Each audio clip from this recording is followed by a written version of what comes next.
मध्य प्रदेश में चुनावी रण जारी है और इसी कड़ी में भाजपा और कांग्रेस दोनों पार्टियां एक दूसरे पर कटाक्ष करने से बाज नहीं आती। वहीं राजनीतिक उथल पुथल के चलते बहुत से राजनेता अपनी पार्टी को छोड़कर अन्य पार्टी का दामन थामने लगे हैं। हाल ही में इंदौर के कांग्रेस प्रत्याशी द्वारा अपना नामांकन वापस लेकर भाजपा में शामिल हो जाने पर जबलपुर के कांग्रेस विधायक लखन घनघोरिया ने पलटवार करते हुए कहा कि लगता है भाजपा का लोकतांत्रिक व्यवस्था से विश्वास उठ गया है। शायद इसलिए वह कांग्रेस प्रत्याशियों को डरा धमका कर या तो नामांकन वापस ले रही है या फिर प्रलोभन देकर उन्हें भाजपा में शामिल कर रही है। लेकिन जनता यह सब देख रही है और आखिरी फैसला जनता ही सुनाएगी।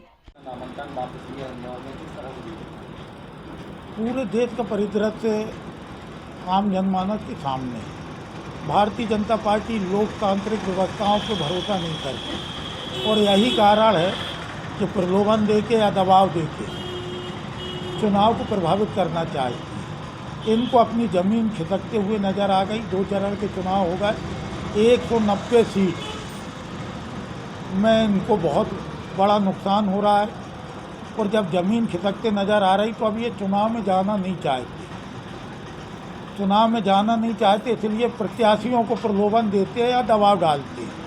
हो सकता है अक्षय कांति बम बताएंगे कि उनके ऊपर दबाव क्या था और प्रलोभन क्या था, क्योंकि कैलाश विजयवर्गीय यदि उनके साथ खड़े हैं और रमेश मेंदोला खड़े हैं तो उसका स्पष्ट कारण है कि इन्हीं का या तो प्रलोभन होगा या दबाव होगा। ऐसा कभी देश में होता नहीं था जो भारतीय जनता पार्टी कर रही है। लोकतंत्र की अपनी स्वस्थ परंपराएं हैं। चुनाव में जनता किसको पसंद करती, दूध का दूध पानी का पानी हो जाता।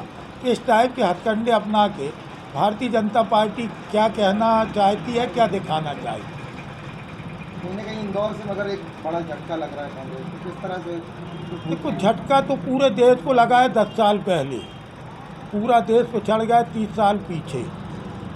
अब जनता उसे झटके से उभरना चाहती है। 4 जून को भारतीय जनता पार्टी को झटका लगेगा। भाजपा तो ये कह रही है कि कहीं ना कहीं अभी और भी लोग हैं जो आना चाह रहे हैं। तो सबको ले जाए, लेकिन सरकार से उनको हटना पड़ेगा।